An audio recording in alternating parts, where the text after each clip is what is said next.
You are about to step into the Beryl Solomon podcast show. No fluff, talking about greatness, talking about wealth, talking about how to become the number one man or woman in your space. Let's roll. For real Jewish businessman. Shout out to homie Solomon. Nobody was following, now everybody follow him. For real Jewish businessman.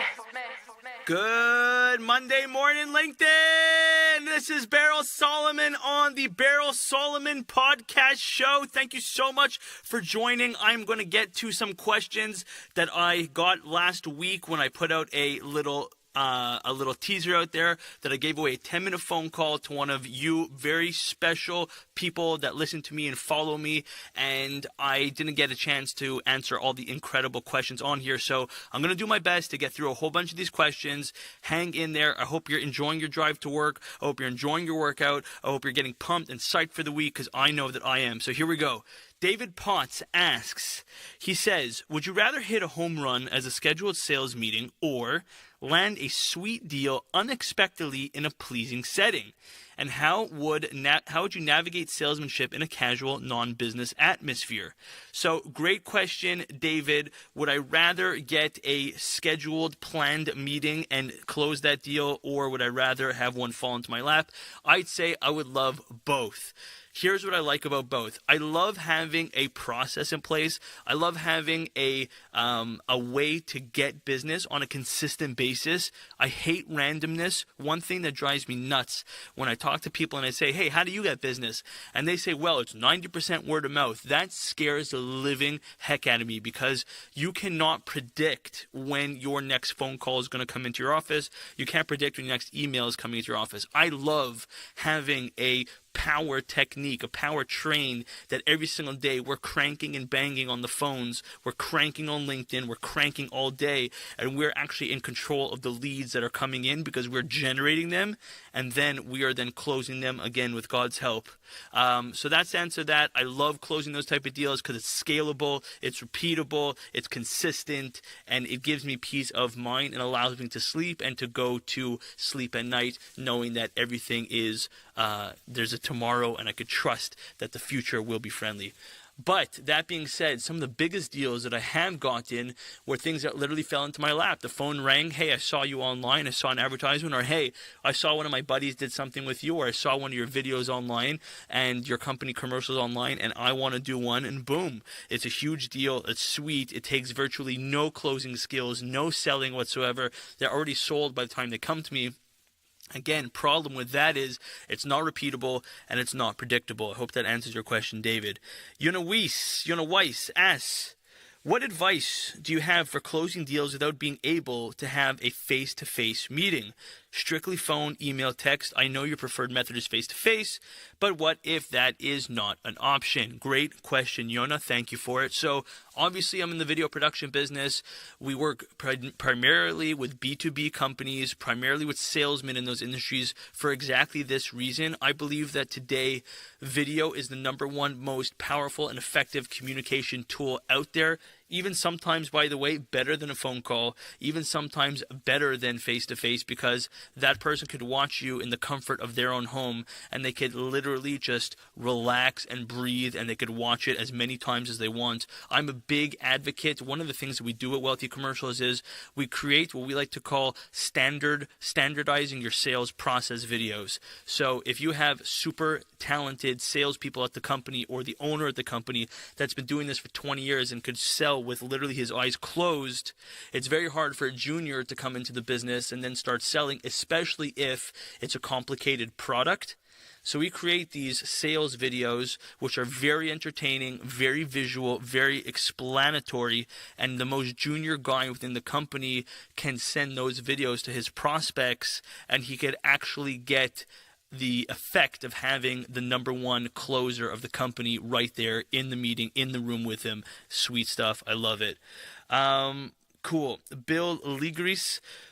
Beryl Solomon, what is your view on leadership and how to build a strong sales team? So great question, Bill. Actually, I have not been a good person to ask this question to, how to build strong sales teams.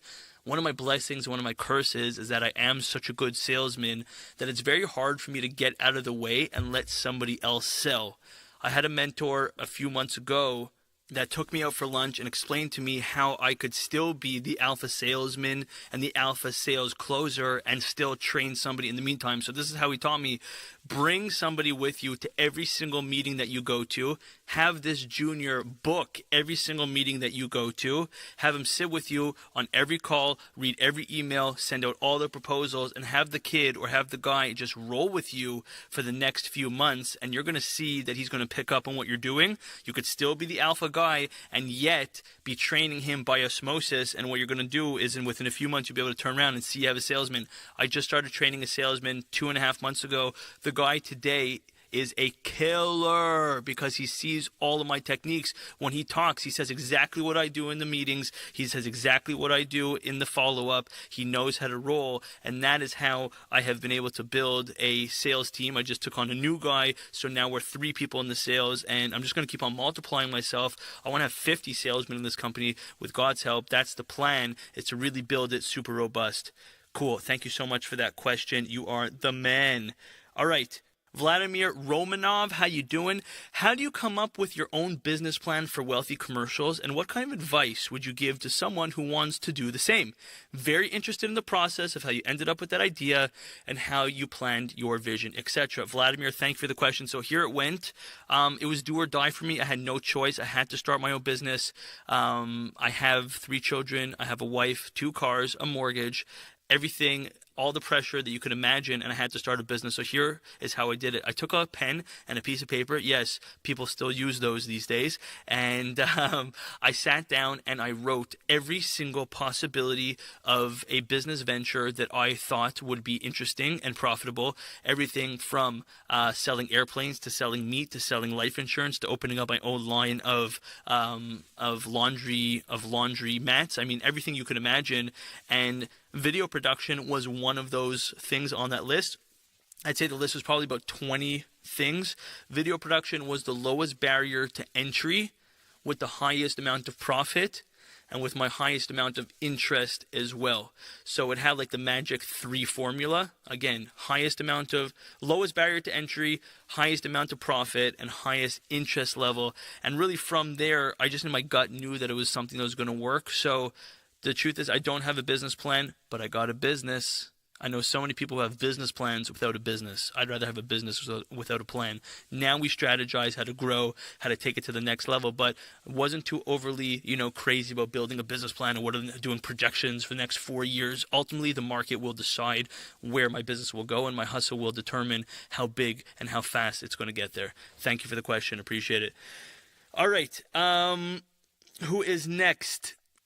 Kenny Mandel, and I think this is the last question that I can answer due to the time constraints. What inspires you to succeed every day? In 30 years from now, looking into your crystal ball, how will you inspire others in the sales industry following in your footsteps? So, Kenny, thank you for the question.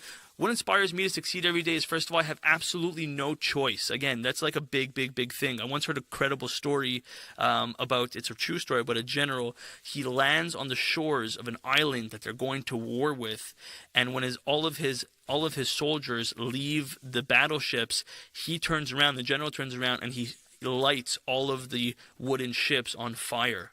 And they all are yelling at the general, "Why did you do that? That's our only way to retreat." And he said, "Exactly. You have no choice but to win." So really what motivates me is I got no choice. I really don't. I put a lot of pressure on myself. I really have to win. I have no choice but to. So I think the better question is what inspires me not to succeed every day, but to over succeed, right? Because I can make $100,000 a year and sort of live it and be okay and have no real problems at $100,000 a year. But I try to over exceed and overshoot because I want to be, first of all, I want to be able to be influential. God is something that's very, very important to me in my life, and I believe that the world listens to wealthy people, and I believe that if I'm wealthy, people will take me seriously when I talk about God. That's a very, very, very big motivation for me. I want to be wealthy. I want to be influential. That way I could spread God in the world, and people are like, damn, this guy's rich. He must know something. If he's talking about God, maybe there's something to that God. So that's the story. Hope you guys liked it. Hope you have a sweet, sweet Monday. I want to hear from you guys. Let me know how it's going. Thank you to all the contributors. You guys rock. Love you guys.